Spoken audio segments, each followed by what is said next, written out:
Bueno, buenas tardes otra vez. Digo lo de otra vez porque es el segundo intento. Espero que esta vez salga de forma buena. Antes he tenido un problema con el audio. A ver si todo sale bien. Como digo, es la primera vez que grabo estos vídeos, este tipo de vídeos. La primera vez no, porque he grabado uno exactamente justo antes, pero es lo mismo que quiero hacer ahora. Este es el segundo intento. A ver si lo podemos hacer de manera fluida. Antes ha sido leído un poco largo. A ver. Y es sobre este vídeo, para empezar, este vídeo es de la ley de la LOMCE, de la ley de educación, creada por el ministro Wert. Y empecemos a ver un poco sus características más polémicas. Y aquí nos la enseñarán. Yo iré, en este vídeo, yo lo iré parando, iré dando opiniones, iré dando información que he buscado yo por otros sitios, y veremos un poco todo sobre la LOMCE. Empecemos. Que únicamente con el apoyo del Partido Popular. Sí, otra ley aprobada en solitario, una vez más, una ley que ya nace casi muerta, un poco de Monster High, porque... Bueno, pues eso, vamos a empezar aquí, vamos a parar aquí. Lo primero, una ley implantada directamente sin el apoyo de todo el... bueno, de un solo partido que tiene la mayoría absoluta. He hecho, lo hago así y ya está. Y no pienso en nada más, ni en consensuarlo con el resto de partidos, ni en consensuarlo con gente externa, sobre todo de educación, etcétera. Pues lo hago así porque es como me gusta, como debería ser la educación según mi punto de vista, y así se queda. De momento la vamos a tener durante un tiempo y a ver qué sucede con ella. Esperemos que no todas no se implante de manera total. Veamos. Ya ha dicho el partido de la oposición que se la cargará si llega al gobierno. Y es una ley muy, por decirlo finalmente, vintage. Nos devuelve a la ley Moyano del siglo XIX, del siglo XX. Y para ambientarnos, dejaré llamar Tiñaki, le llamaré señor López. Me he vestido ya de profesor antiguo. Adelante, maestro. De maestro, y voy a coger un puntero. Muy bien. Para que veas que esto me voy a ambientar por la ley Wert. Tan antigua es, tan retrógrada. Ponga la palma de la mano. No, tan retrógrada no, digamos, lo que decía, vintage, un poco regreso. Vamos a conocerla en detalle. Vamos a ver cuáles son algunos de los puntos más polémicos de esta ley. Empecemos por la religión. Vamos allá, no vamos a hablar de la religión. Entonces, que la religión sí, creo que vuelve a contar con un papel especial, un poder concreto. Exacto, como habéis visto, somos ni plasma ni nada, volvemos a la pizarra antigua, otra vez para ambientarnos. Sí, la religión, aquella asignatura que tuvo polémica de educación para la ciudadanía, ha pasado mejor vida, pero se ha incorporado una muy similar que se llama valores sociales, culturales o valores éticos. A mí me sale mal por José Antonio Marina, que era el autor del libro de educación para la ciudadanía, que ya no tiene nada que ver, ¿no? Entonces vuelve educación de la ciudadanía en su versión Wert, pero vuelve la religión como asignatura puntuable exactamente igual que cualquier otra. Las matemáticas, sociales... Esto significa que la nota de religión, por ejemplo, nos sirve para hacer la media del curso. Para hacer la media del curso, para acceder a becas, para poder ir a unas universidades o a otras, es decir, es una nota tan importante como cualquier otra. A mí me extrañaría que para ser, yo que sé, ingeniero de minas o técnico informático, uno sepa recitar el Corán, comentar la Torá o saberse de memoria el catecismo del padre Ripalda. No sé si tiene mucho que ver, pero según parece es muy importante que la nota de religión... Luego hay una derivada de esto. Claro, los estudiantes de las escuelas religiosas, es decir, de las escuelas católicas, porque hay que decir que la nota de religión la ponen autoridades eclesiásticas y no autoridades civiles, es decir, saldrán con mejor nota, por lo tanto, siempre saldrán beneficiados de estar más cerca de Dios que no los estudiantes laicos, por decirlo de alguna manera. Otra... Bueno, paremos aquí, la religión. A mí, mi punto de vista es que no se debería dar en la escuela, sobre todo porque solo se da una única religión, que es la católica. En la sociedad en la que vivimos, opino que es una sociedad globalizada, incluso en España, y en España además, contando con inmigración, etcétera, tenemos distintas religiones y distintas formas de ideología, etcétera. Imponer, digamos, de manera tan brusca la religión me parece insano. Lo primero, a todo aquel que no crea en ello, porque estamos hablando de la religión católica aquí en España, todo aquel que no crea en ello, no, pues le importará bastante menos que al que sí. Y no solo eso, es evaluable. evaluable y la necesidad de sacar una buena nota. Esto es, digamos, no sé, no me parece que sea algo que se deba de dar en la escuela. No me importaría si sería religión y enseñar todas y cada una de ellas, desde la católica, hindú, la que haga falta, incluso enseñar el ateísmo, que es lo contrario, digamos, a la religión, pero saber lo que es, saber que existe prácticamente todo. Es un poquito, sería mi única concepción como de religión como asignatura. Por otra parte, el que cuente como nota para entrar en una universidad o para que te medie como nota para becas, etcétera.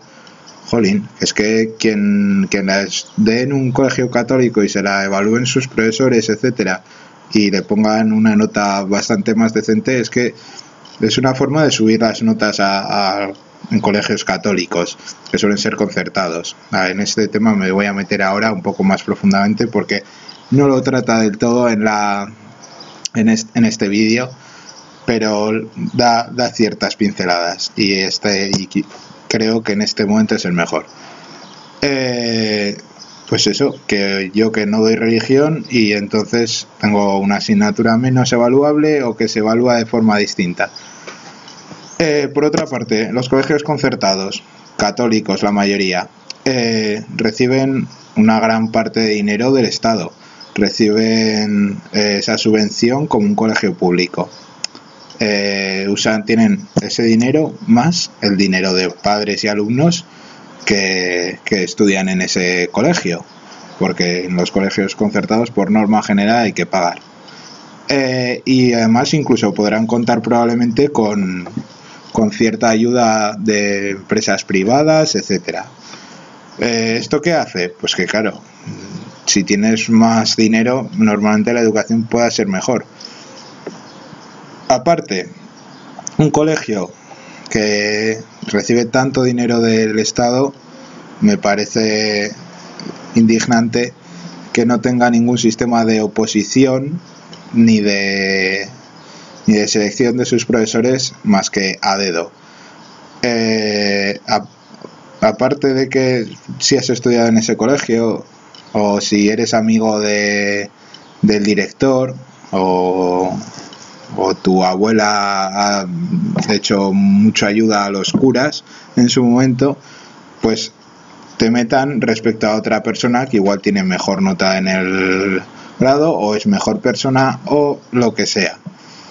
El amiguismo para los colegios privados, que como su nombre indica son privados, no son de todos y cada uno de los ciudadanos, digamos. Aparte de eso, en la mayoría de colegios concertados te exigen como profesor tener tu título de profesor, tu grado de educación en este caso, y dentro del grado hay unas optativas que es religión, y si no las coges pues porque tus creencias no te parece correcto, pues te fastidias, por decirlo finamente, porque no puedes entrar a ellos, te lo exigen como currículo para entrar en esos, y son casi la mitad de los colegios que hay en España. Hay una cantidad de colegios concertados muy amplia, por lo menos en la zona en la que vivo yo, que es La Rioja, sé que hay muchos, y me parece muy frustrante tener que estudiar algo que no tiene nada que ver con la didáctica, con la enseñanza, con la metodología, para poder dar clase. Es una cosa que no termino de entender. Y eso, que no me parece correcto. Sigamos con el siguiente tema de la ley Wert, que es el lenguaje. Otra gran polémica es el tema de la lengua, el tema de la situación lingüística. Una cosa curiosa, por ejemplo, es que de las troncales es la lengua castellana y una lengua extranjera. Es decir, es más troncal una lengua extranjera que el resto de lenguas españolas. Eso ya es un patriotismo bastante curioso. Es decir, para que nos entendamos, el inglés va a tener mayor importancia que puede tener, por ejemplo, el catalán, el euskera o el gallego. En este caso, diríamos que el catalán en Cataluña en concreto, porque sí, las otras comunidades autónomas con idiomas tienen sus vías. Es decir, tú puedes estudiar la vía solamente en vasco, una media o en castellano, ¿no? La única comunidad que tiene inmersión lingüística es la catalana. Y en esta ley ya se garantiza, digamos, que la vehicular sea la lengua castellana. Hay un problema aquí pequeño. La semana pasada salió una encuesta en La Vanguardia que decía que el 81% de los catalanes está a favor de la inmersión lingüística. Porcentaje que lleva unos 30 años más o menos manteniéndose. Lo curioso es que el 41% de los votantes del PP en Cataluña está a favor de la inmersión lingüística. Una inmersión que Wert intenta, digamos, cargarse. Con cual cosa, hemos visto ya que en Baleares han habido 15 días de huelga con un decreto similar. A ver si se me oye mejor. Y es posible que en Cataluña se ha declarado que ya sería, no aplicaría esta ley. Es decir, crear problemas donde no los hay, una especialidad que empezamos a ver que es muy del ministro Wert, ¿no? Otra cosa. Bueno, antes de pasar a lo siguiente, esto de la lengua. Yo creo que en cierta parte es la parte que más estoy de acuerdo con esta ley, pero sin llegar al extremo, porque como dices, crear gresca donde no se debe. Yo opino que en el país en el que vivimos, que es España, la lengua principal es el castellano, y yo creo que en cualquier comunidad autónoma la deberían saber y deberían estudiar, y sería troncal.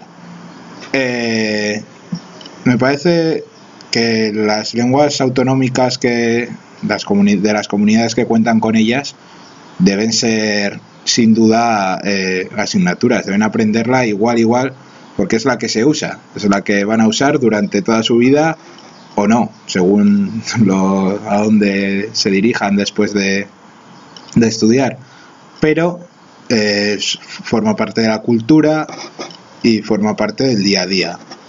Aún así, sigo considerando que inglés y el castellano es más importante por cuestión de estadística, digamos. El inglés actualmente te lo piden en cualquier parte del mundo donde trabajes, en cualquier parte, en tu comunidad autónoma con lengua propia, en tu comunidad autónoma que no tiene lengua propia, y si vas a cualquier país extranjero, ni te cuento. Es el idioma que se habla y hay que intentar comprenderlo lo más posible.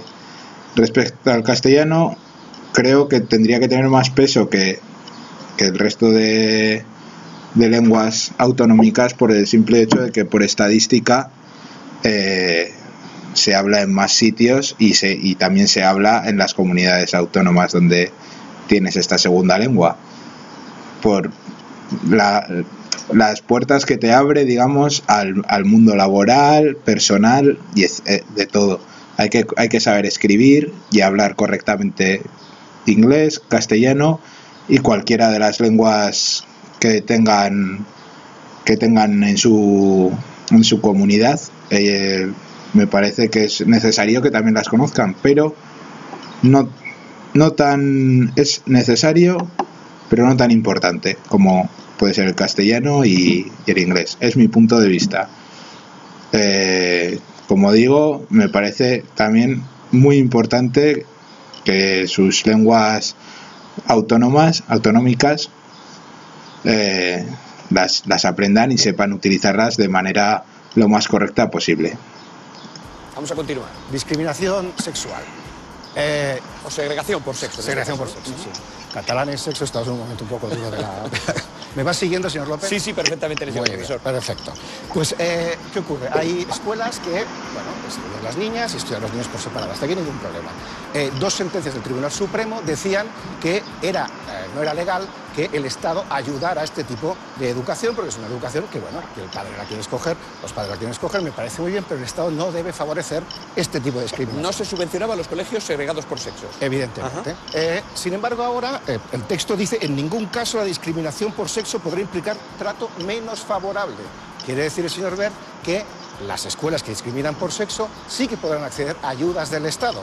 volvemos otra vez a lo que decíamos antes con religión. Suelen ser escuelas católicas, escuelas concertadas, con un perfil bastante determinado sociocultural, que se verán beneficiadas porque encima podrán tener ayuda del Estado. Es otra discriminación más que nos lleva, como ve usted muy bien, a tiempos pretéritos o, como decía antes, a la última ley franquista del año 70. Sí, porque la posibilidad de subvencionar colegios segregados por sexos ya estaba en la ley del año 70, ¿verdad? Y sí, hemos vuelto un poquito, el espíritu vendría a ser, en este caso al menos, ese espíritu. Nadie dice que no pueden existir escuelas segregadas, simplemente que no necesitan la ayuda del Estado, Estado que es aconfesional, según la Constitución, en principio. Bueno, vamos a continuar. Bueno, antes de pasar a la evaluación, lo de la distinción de sexos me parece de traca. No creo que haya que segregar por sexos en ningún momento, porque la sociedad no sucede. A ver, vives rodeado de hombres y de mujeres.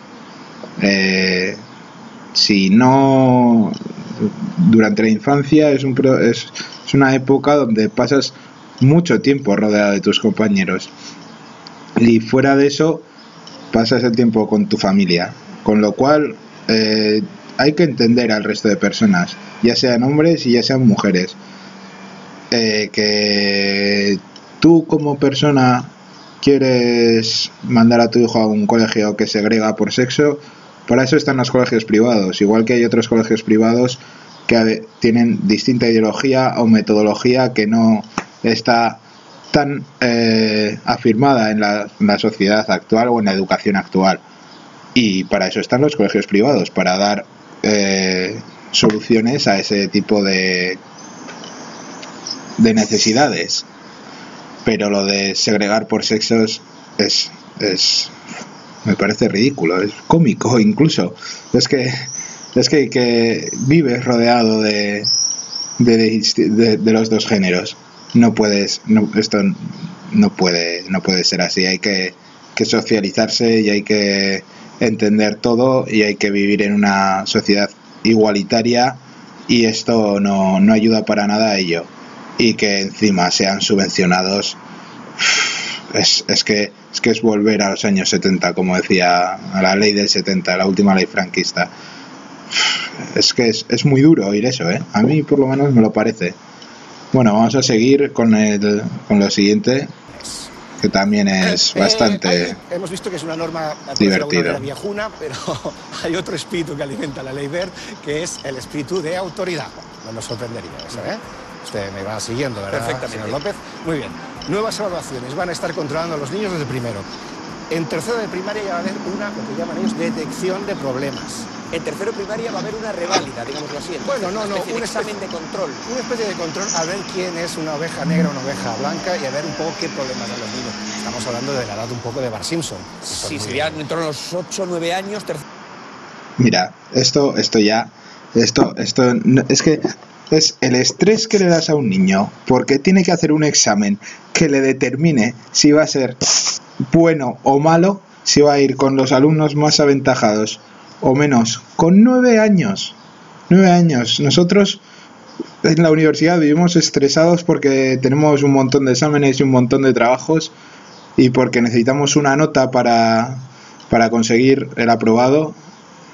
Pues si esto lo pones desde tercero de primaria, con 9 añitos, que no están perdiendo cualquier tipo de motivación para aprender, porque es que no llegas al colegio odiándolo. Desde primero de primaria yo creo que es el momento crítico de la educación en España. Te sientan en un pupitre 5 horas al día, que es mucho, y te mandan deberes para casa para que estés sentado en tu pupitre de casa personal, en tu escritorio, como lo quieras llamar, para seguir estudiando. Eso crea un odio hacia la educación, hacia la escuela, muy grande, y que se va alimentando con los años, porque no cambia para nada la motivación que te da aprender.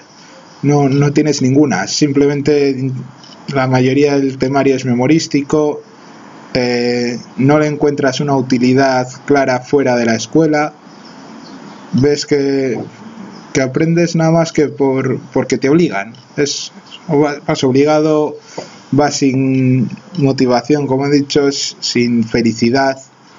Y claro, lo único que piensa un niño actualmente es de videojuegos, es deportes, porque es lo divertido.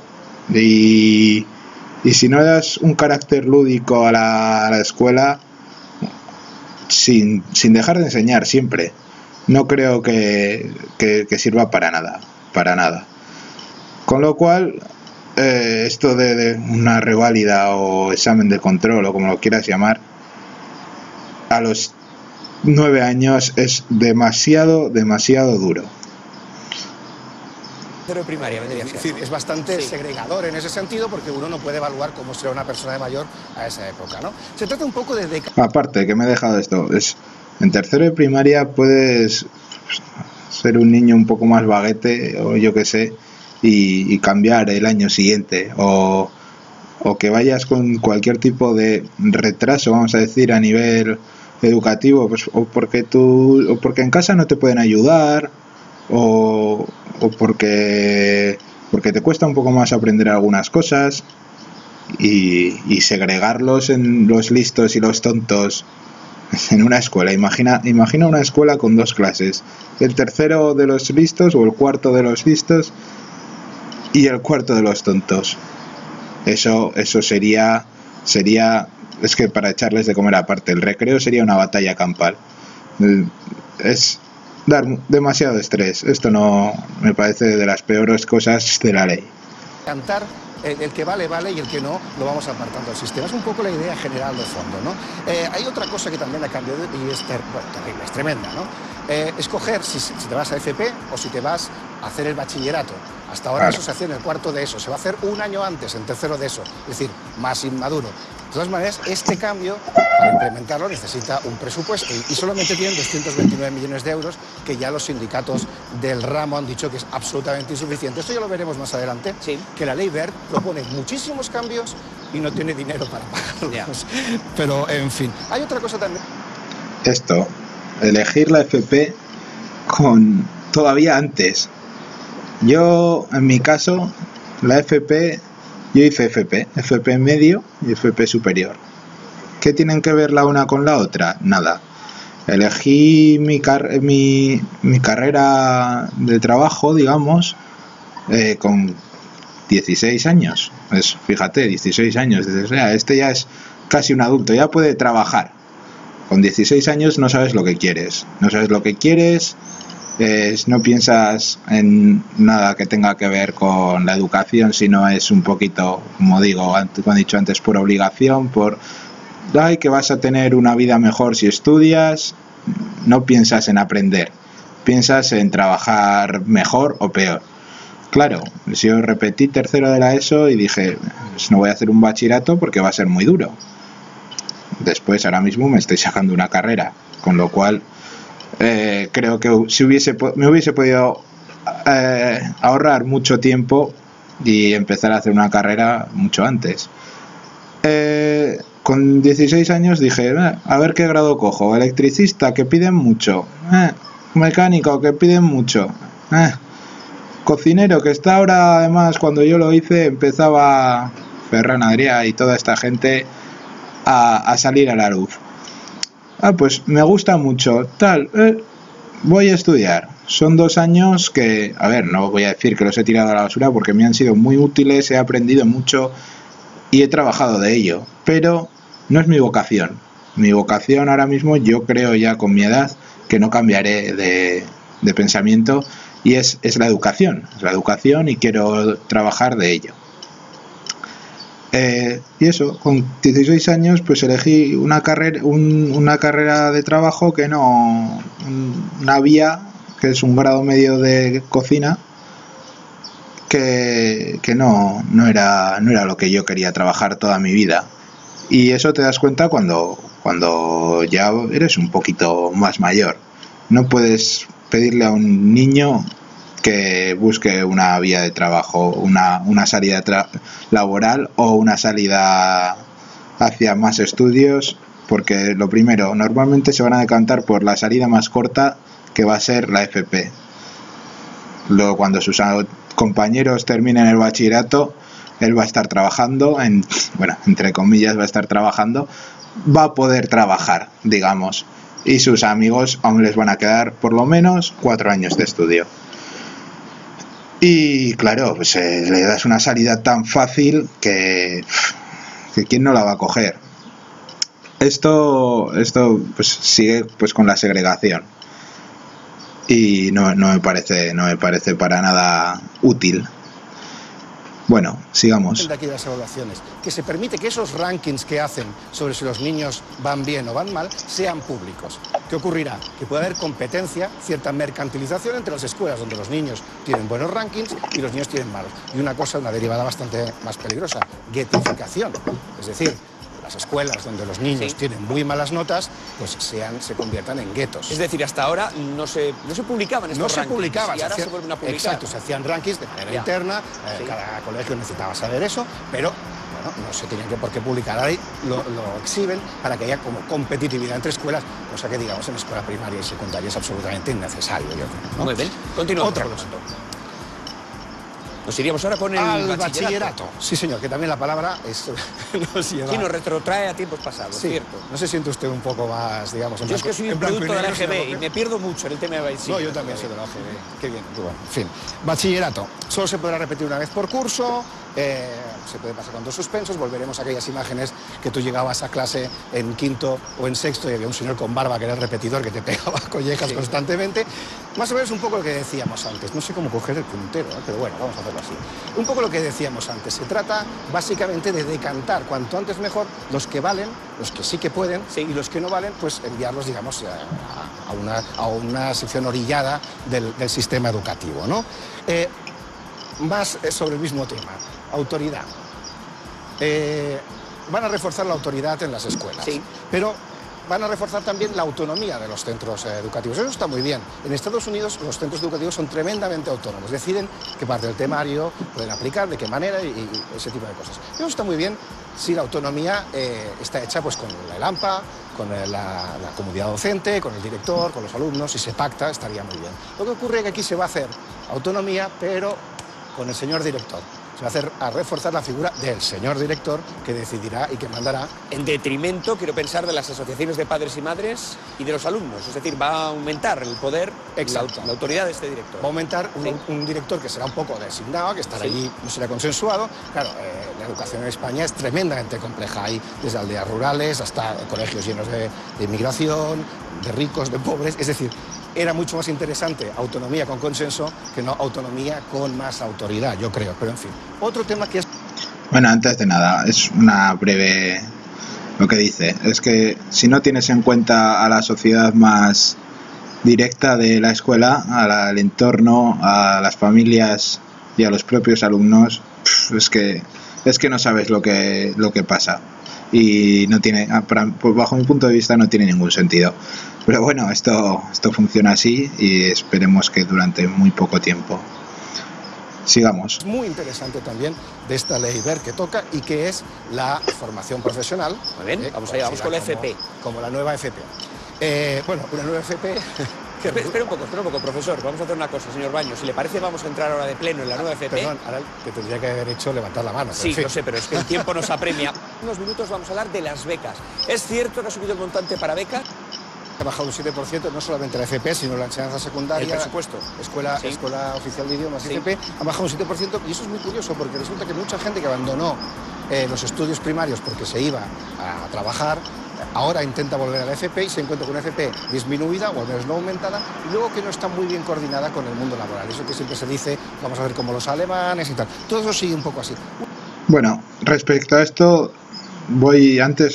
hace poquito he hablado sobre la elección de las FPs y sobre la elección profesional futura, y ahora voy a hablar de la FP como tal. La FP en España tiene casi todas 3 meses de prácticas, ¿vale?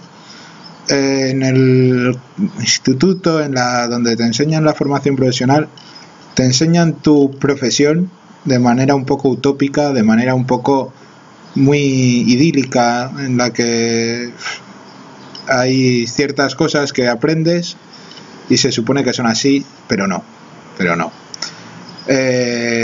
Yo tuve suerte y en mi escuela de cocina es muy buena y era bastante semejante dentro de lo posible a un trabajo.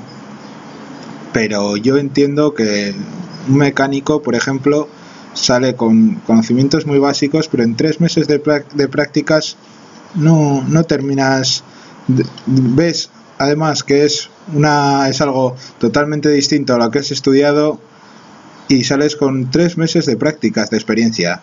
Después vas al mundo laboral y te dicen, ¿tú qué experiencia laboral tienes? 3 meses de prácticas. Ah, vale, 3 meses de prácticas. ¿Y qué dices? Que te voy a tener que enseñar otra vez, te voy a tener que enseñar yo todo, ¿no? A mí me parece que no está diseñada la FP para el mundo laboral. Está diseñada para sacar un título. Las clases no disponen de lo necesario para enseñarte todo lo que tienes que aprender.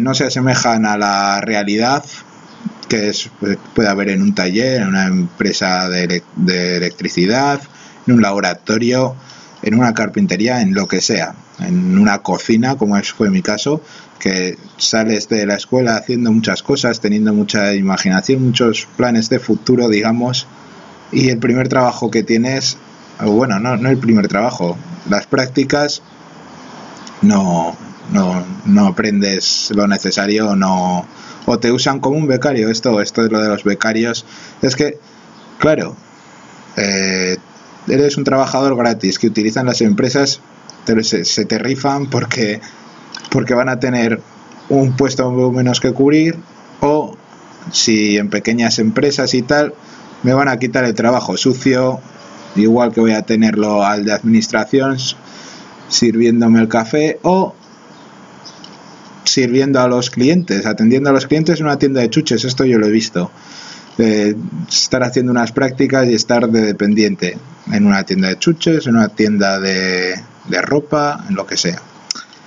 La comparación con Alemania, yo que le he estudiado un poco porque estuve a puntito de conseguir irme con una beca, me parece totalmente bien pensada.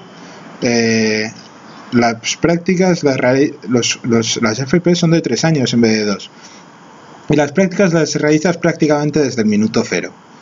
Encima, esas prácticas al principio prácticamente no te pagan nada, pero te pagan, sabes que estás aprendiendo, y que para aprender estás trabajando y que ese trabajo tiene su recompensa. Al principio es lógico que eres un trabajador que prácticamente no vale para nada, y lo que haces es quitar trabajo a tus compañeros en cierta medida, incluso a veces darlo, pero bien.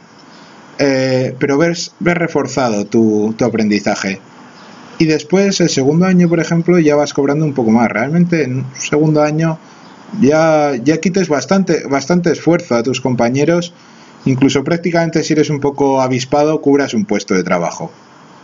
Esto a las empresas les sigue saliendo rentable, no cobras ni la mitad que un trabajador de los que puedan tener allí, pero tú ves tu esfuerzo recompensado y no piensas que eres un esclavo que trabaja porque sí, y que no estás aprendiendo lo suficiente o tal.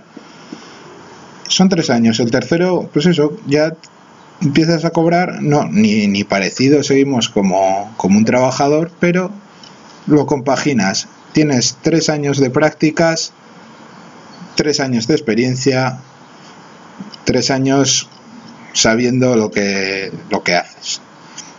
Y después sales de allí y dices, vas a una empresa y dices, pues tengo 3 años de experiencia. Ah, pues muy bien. Claro, eso es una cosa fantástica. Y lo de los sueldos, el empezar aquí a trabajar en España es muy difícil. El trabajo es muy precario, los sueldos son ridículos, y lo de la FP lo alimenta al monstruo. La FP, sales, claro, no tienes práctica, y la primera empresa que te encuentras que te da trabajo te lo ofrece por nada. Tú trabajas a cambio de aprender otra vez. Dices, uy, eso no lo había hecho yo en las prácticas. Dicen, ya, pero es que... Y tú dices, bueno, pues otras prácticas, claro, no me queda otra. Y el siguiente trabajo lo coges con un contrato de prácticas y un poco de verdad, en el que no cobras prácticamente nada. Y ya igual, al tercer trabajo o al tercer contrato en una empresa, ya empiezas a cobrar parecido a un trabajador.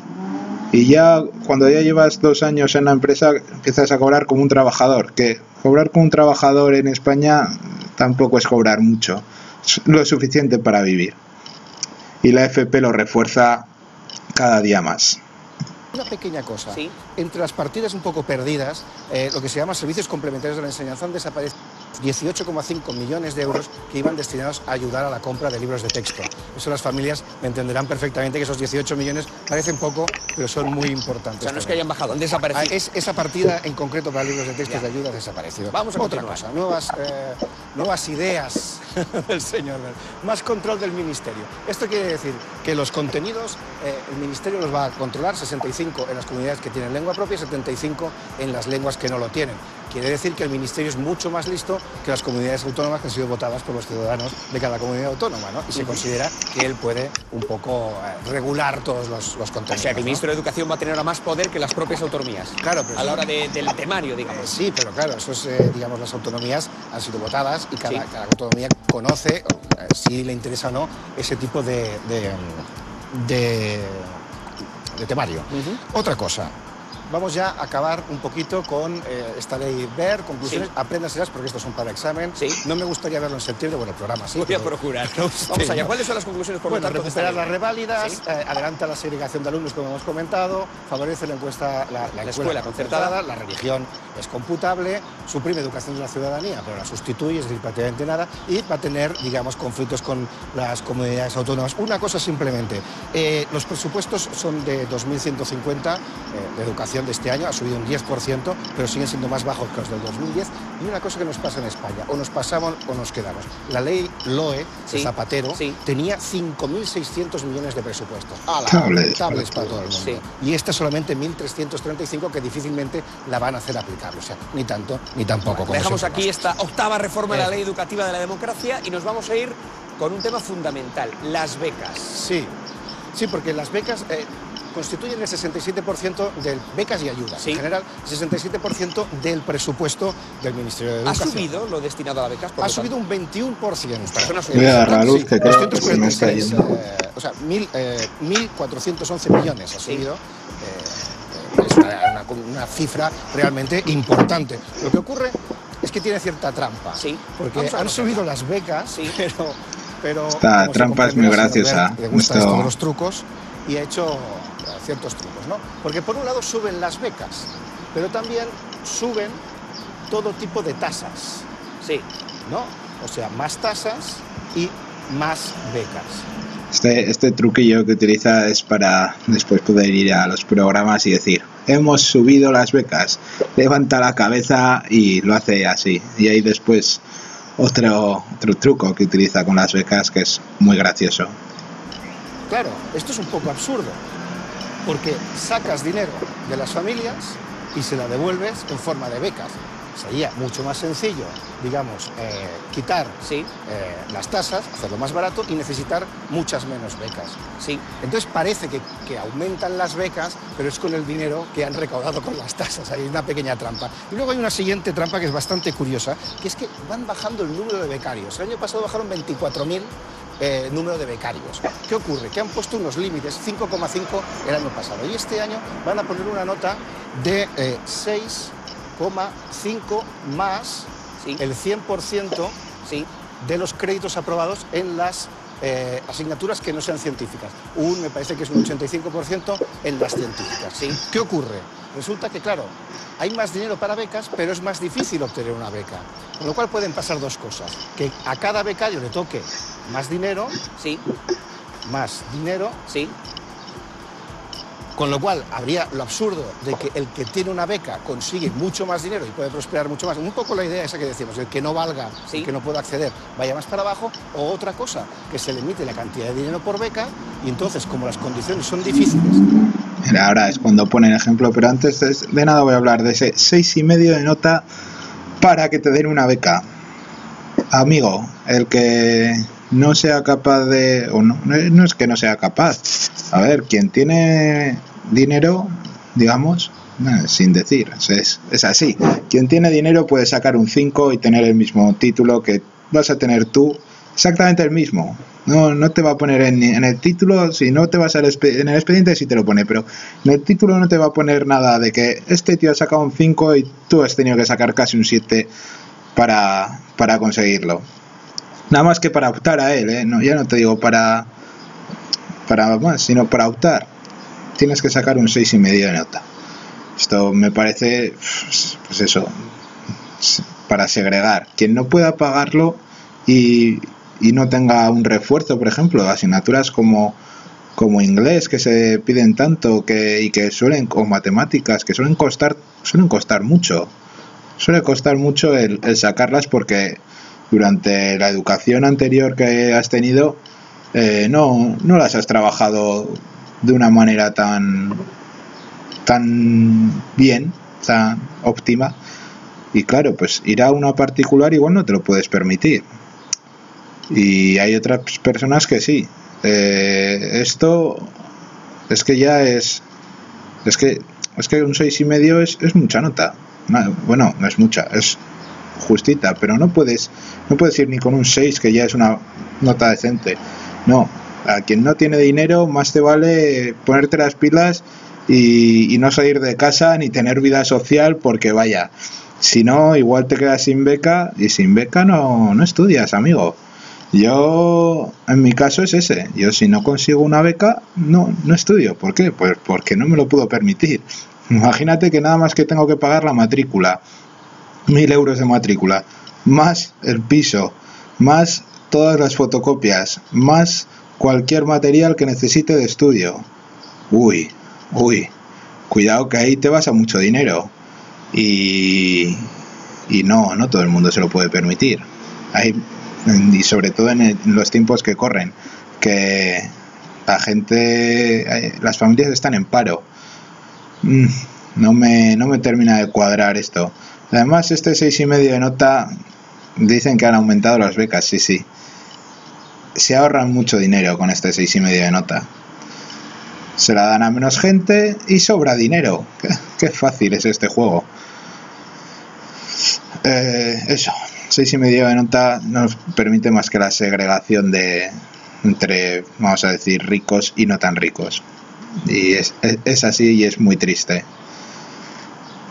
Y además, el 100% de los créditos que has cogido tienes que conseguirlos. Y no solo de los que has cogido, tienes un mínimo para coger, que es una carrera entera. En mi caso tenía asignaturas convalidadas, podría haber hecho el primer curso sin más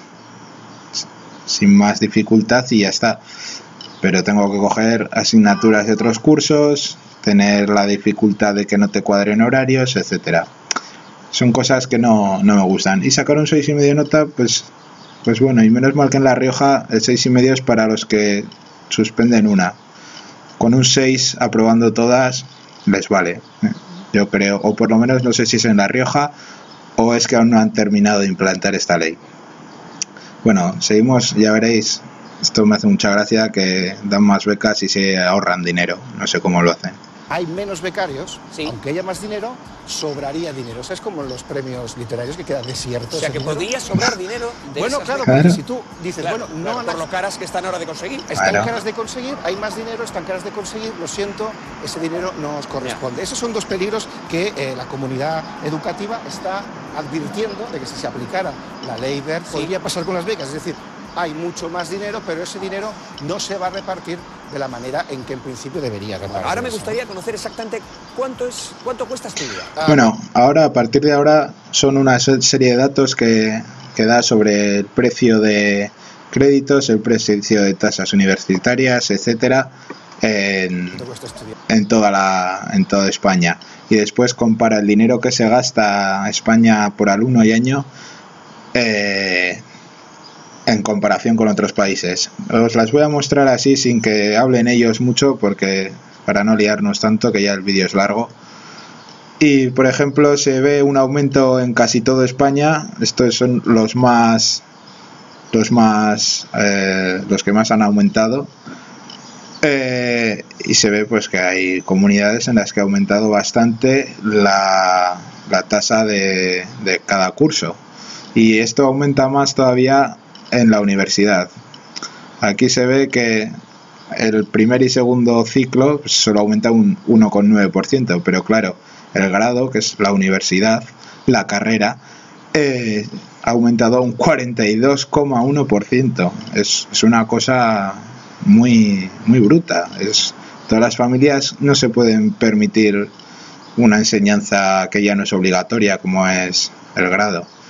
Hasta la ESO, hasta donde te permitan, pues estudiarás, y si no, pues búscate la vida o trabaja por la noche y los fines de semana para poder ir entre semana y por la mañana a la universidad. Bueno, también se muestra eso, que sigue subiendo, etcétera. Esto aquí muestra pues eso, todo lo que esto es lo que cuesta un crédito, un único crédito. Cada asignatura tiene como mínimo 6, creo. Un único crédito en cada una de las comunidades.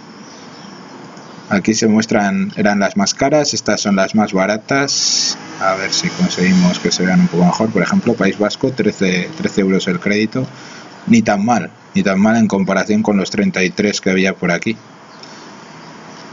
Seguimos con la que cuesta más dinero. Y ahora también la siguiente nos muestra que España se gasta mucho dinero en comparación con el resto de países de la OCDE por alumno y año. Son unos 9.000 euros al año se gasta España. Está entre Bélgica y Francia. Es una cifra muy considerable, pero también se muestra que los resultados son bastante peores. Y ya no solo eso, se ve la comparación aquí en el siguiente del Producto Interior Bruto en relación al Producto Interior Bruto, al porcentaje que se gasta en educación. Se gasta más o menos, pues eso, un poquito como el resto de países, con buenas notas, digamos, en el informe PISA, pero o se utiliza mal o no sé. Japón, ¿ves? Anda de 30,1 y es uno de los sitios donde mejores notas en el informe PISA sacan. La media de la Unión Europea está en el 28, gasta incluso más que la media de la Unión Europea. Pero los resultados del informe PISA dicen que eso no nos ha servido para nada, porque siguen siendo unos resultados lamentables. No encuentro ahora mismo exactamente el segundo donde lo pone, pero sé que lo pone. Y lo siguiente, esto os lo voy a enseñar, me parece interesante. Una de las razones fundamentales que creo que influye en la educación en España, que sea tan mediocre. La ley ley finlandesa, ley Finlandia. Es una pequeña comparación. La ley de educación, ¿eh? Sí. En España hemos tenido 4 leyes de educación, por una finlandesa. Desde el principio de la democracia han habido 7 leyes, 8 proyectos, sí, 13 reformas parciales de la ley. Es decir, los finlandeses acuerdan una ley de educación, la mantienen, son pactos entre todos los partidos, mientras aquí mareamos la perdiz de una manera tremenda. Y una segunda y final reflexión que me parece que... Bueno, esto yo creo que es el principal motivo de que en España sea tan malo. Los que crean las leyes educativas hasta ahora, esperemos, eran 2 grupos, en este caso PSOE y PP. ¿Qué pasa? Que todos los años, cada 4 años cambian. ¿Por qué? Porque cada 4 años uno lo hace mal y consigue la mayoría absoluta del anterior. ¿Qué pasa con esto? Cada cual crea una ley educativa como le da la gana. Como le da la gana y encima intentando fastidiar un poco al bando contrario. Así no consigues nada. Consigues una ley de educación pésima, una ley de educación que no sirve para nada y una ley de educación que nos pone como a la altura del barro y unos ignorantes en comparación con el resto de países del mundo. Esto es lo peor que puede pasar en un país, que quien gobierna sea como el coyote y el correcaminos, el perro y el gato. Si se van a matar entre ellos en vez de buscar la unidad y buscar lo mejor para el país, es que es inútil.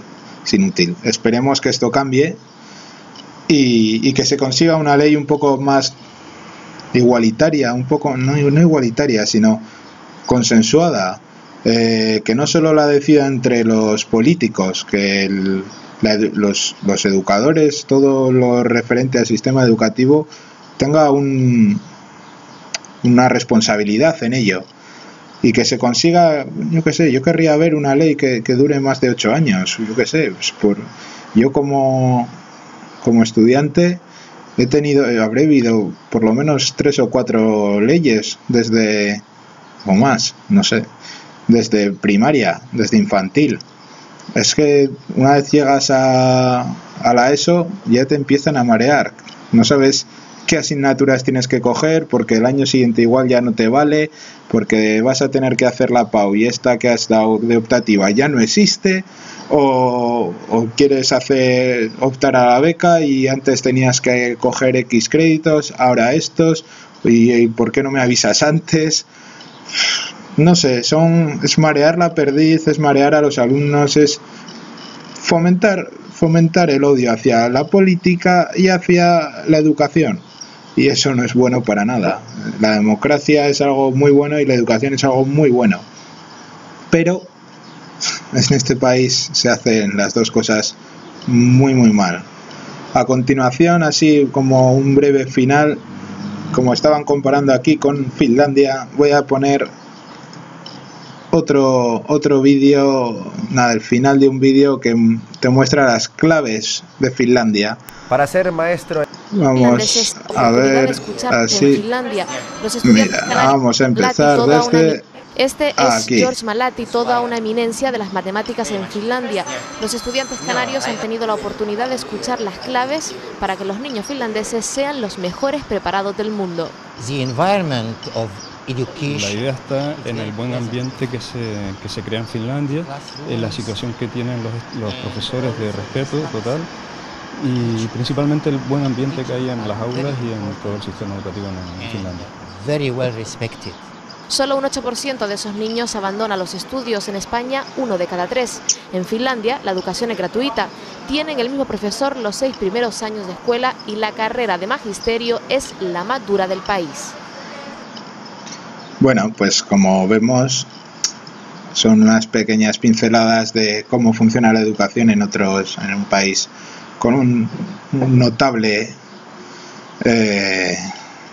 una notable educación, una educación envidiada por el resto de países del mundo y no es ni parecida. También es cierto que la sociedad influye mucho. Sería muy difícil de repente implantar la ley de educación finlandesa directamente en España así como un mazazo, decir, pues ahora lo cambiamos todo y va a ser así. No iba a funcionar, está claro.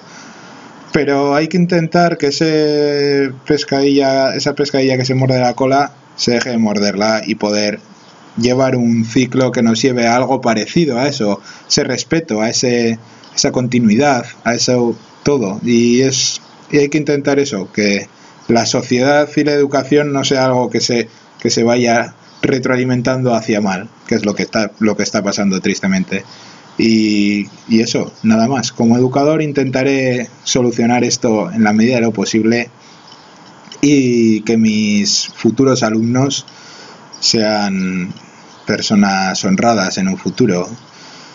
Lo intentaré desde mis posibilidades porque, claro, yo los voy a tener durante un breve periodo de tiempo a los alumnos y van a ser muy pequeños. Probablemente la mayoría, o cuando crezcan, ni se acuerden del profesor que han tenido.